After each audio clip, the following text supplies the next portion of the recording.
When it comes to drinks, we've talked about hydration before your race, but then also during the race, what you can take that is going to enable you to get some fluid into your body and complete the race without actually going into any severe dehydration.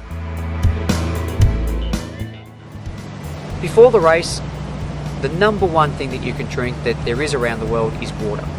So we can talk about all the sports drinks that you could possibly drink, and again we're trying to keep this simple, but if you have water, that would be the number one prerequisite that you would be required to drink over the weeks leading into the race. Our average is roughly around about 2 litres a day that you should consume to put back into your body. For some people out there, water isn't the most pleasurable drink to have, and I'll put my hand up and state that I'm not a big water fan. So then you need to be able to find out what actually tickles your taste buds. You need to find a drink that you can actually consume that isn't too sweet, that isn't too sticky in your mouth, and is also quite palatable and sits well in your stomach. There are many drinks out there, from Gatorades to Powerades to Staminade, Endurox, Enduramax. You need to find out what is available where you live and go through a trial and error period of experimenting with those type of drinks to see which one you do actually like.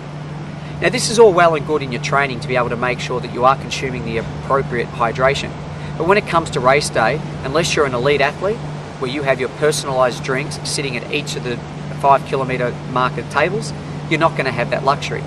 When it comes to a race, you really have two options. The option of water is standard at most marathons, and then the second option is whatever the drink sponsor may be of that event. Now whatever the drink sponsor is of that event, they will have their product out on the same tables that the water is, and it's up for you to decide which one you will take. One of the things you can do with research is, once you've found out what the race is that you're going to do and who the race sponsors are, you'll be able to locate through whoever the event supporter or product sponsor is who will be supplying the drinks. One of the things that you can do is then go buy that product and experiment with that product.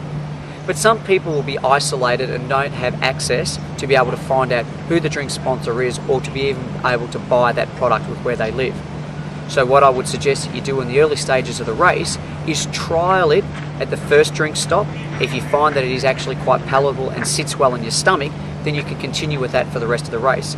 If after the first 5 kilometre drink stop you find that it hasn't sat well, then revert back to water and only stick with water for the remainder of the race.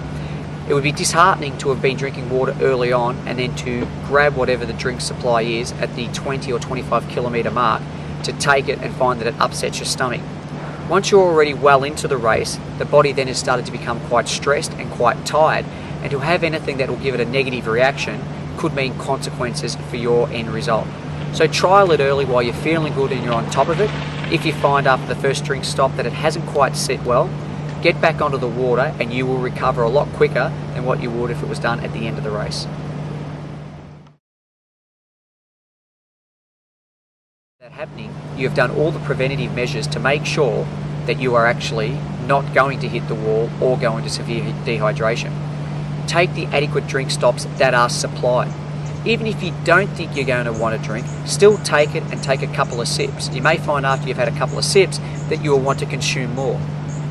Prevention is the best policy.